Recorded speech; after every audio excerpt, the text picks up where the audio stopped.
Hey guys, let's talk about Karan Johar and Siddharth Malhotra's weird relationship. So Karan Johar and Siddharth Malhotra के बारे में जब बात होती है तो आप सबको पता ही होगा कि करण ने ही सिद्धार्थ को उनका डेब्यूटेंट मूवी दिया था which was the student of the year and it was one of the you can say most popular and successful movies of the time. लेकिन आप सब लोगों को ये भी पता होगा कि किस तरीके से करण जौहर को फ्लैग बेरर ऑफ नेपोटिज्म कहते हैं बॉलीवुड में। तो किसी भी आउटसाइडर पर अपने रिसोर्सेज और मनी को बिल्कुल भी वेस्ट नहीं करते हैं। अब इस सिचुएशन में उन्होंने इतना दरिया दिली क्यों दिखाई है सिद्धार्थ मल्होत्रा पे, ये क्वेश्चन बहुत लोगों को कहीं ना कहीं कंफ्यूज करता है।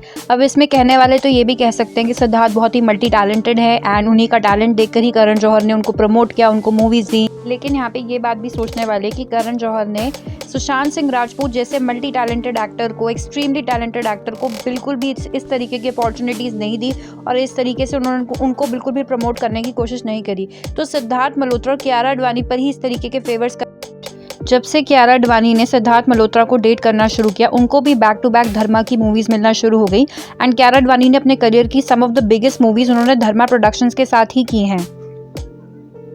Bye now all of us know कि किस तरीके से सिमी चंदोक ने करण जौहर और सिद्धार्थ मल्होत्रा के अलेजेड रिलेशनशिप को पब्लिकली एक्सपोज किया है। उनको धोखा देके निकला यूज करके उनके चुंगल से, तो करण जौहर बहुत टूट चुके थे एंड एट दैट टाइम ना आईफोन की वो नई एक्सपेंसिव वाली फोन लॉन्च हुई थी। तो करण लंदन और मिलान से होके आए थे, उन्होंने उसके लिए प्राडा के बैग्स लेके आए, गुची के कपड़े लेके आए, आईफोन लेके आए।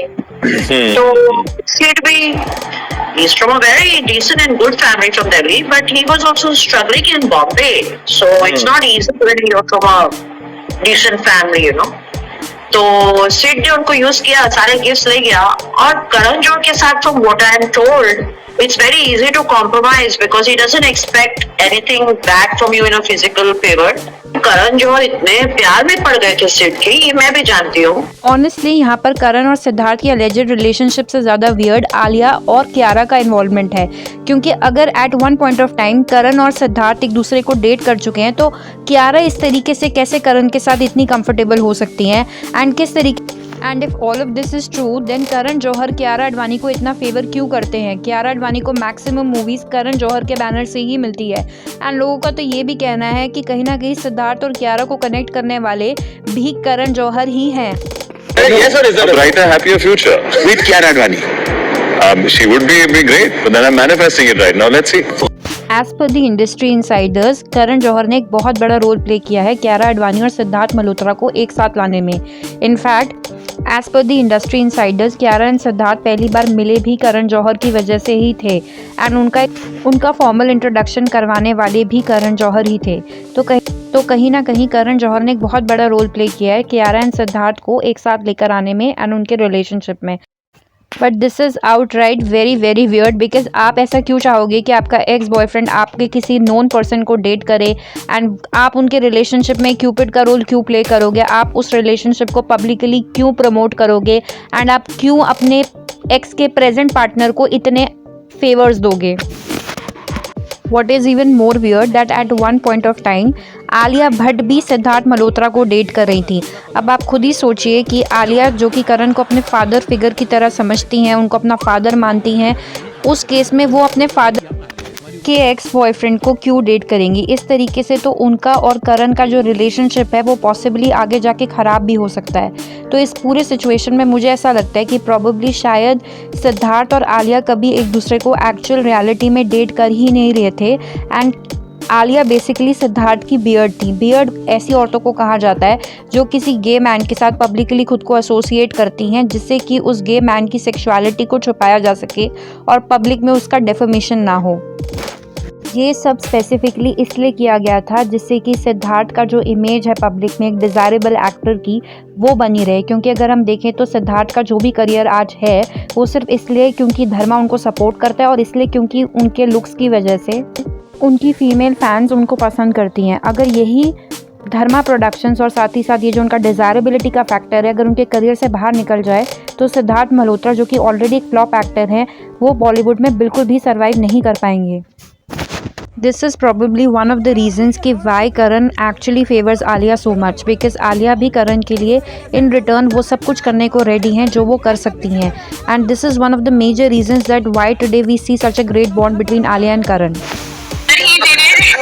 Where did it happen? In Rome? In Rome. It was the first destination we went to on that trip. He took us to this Michelin star restaurant, and his nephew was with us, who was the one who was supposed to take the photos and capture the moment and everything. I'm sleepy because I had just landed and joined them on this trip. I was like really tired, and he's planned the works. He's done this candlelight dinner on top. We go back after dinner. He takes me up. Let's go for a walk. We go up, and suddenly the violinist comes out of the bushes playing, and sweetly his little nephew is taking a video from behind the bushes, and so goes on one knee and proposes. And I was not expecting it that night, so I was so overwhelmed that I didn't say anything. And he, after like his whole speech, doesn't know what to say to me. Yeah, and then he starts singing the lines of Shersha. He's like, "Dil ka sina sana lota hu," and you know what he said to me in the movie when he goes down. Alampur का सीधा साधा लौटा. The full dialogue of Shersha that I burst out laughing at. It is quite obvious कि यहाँ पर आलिया की तरह कियारा को भी करण जौहर ने ही सिद्धार्थ मल्होत्रा की लाइफ में स्ट्रैटेजिकली प्लेस किया है, स्ट्रैटेजिकली फिक्स किया है, जिससे कि करण और सिद्धार्थ के रिलेशनशिप पर कोई भी उंगली ना उठा सके. At one point of time, there were strong rumors in the Bollywood industry कि दिशा पाटनी एंड कियारा अडवाणी ने MS धोनी की शूटिंग के टाइम पर एक दूसरे को डेट किया था एंड दोनों एक alleged रिलेशनशिप में थी. लेकिन जब बाद में कियारा अडवाणी ने दिशा पाटनी को पॉन्ड्स के एक एडवर्टीजमेंट की वजह से बैक स्टैब किया तो दोनों में एक अगली फॉल आउट हो गया एंड उसके बाद दोनों ने एक दूसरे को अवॉइड और इग्नोर करना शुरू कर दिया. Same sex relationships are way more common in Bollywood and वहाँ पर बाइसेक्सुअल होना कोई बहुत बड़ी बात नहीं है. What it seems like from all of this कि कियारा और सिद्धार्थ की मैरिज एक एक्चुअल में लैवेंडर मैरिज है. लैवेंडर मैरिज एक ऐसी मैरिज होती है जहाँ पर एक गे मैन और एक लेस्बियन वुमन सोसाइटी को दिखाने के लिए एक कन्वीनियंस की मैरिज करते हैं. There could also be a possibility कि कियारा एंड सिद्धार्थ को अब ये रियलाइज़ हो चुका है कि करण जौहर अब उस स्टेट और पोजीशन में नहीं है कि वो बहुत लंबे टाइम तक उनके करियर को सपोर्ट कर सके. इसीलिए जब अपना मतलब निकल चुका तब कियारा और सिद्धार्थ ने ये डिसीजन लिया कि वो एक दूसरे से शादी कर ले, जिससे कि वो इंडस्ट्री में भी लंबे टाइम तक रेलेवेंट रह सकते हैं और साथ ही साथ उनकी जो इमेज है, कंट्रोवर्शियल इमेज है उनकी सेक्सुअलिटी को लेकर, वो इंडस्ट्री में और इंडस्ट्री के बाहर लोगों के सामने क्लियर आउट कर सकते हैं. I hope Kiara and Siddharth bisexual हों एंड उनकी ये जो मैरिज और रिलेशनशिप है वो एक एक्चुअल रिलेशनशिप निकले एंड पब्लिसिटी और मीडिया को दिखाने के लिए और दुनिया को दिखाने के लिए कोई फेक प्रोपेगेंडा ना. What do you think about this whole issue? Let me know your opinions in the comments down below.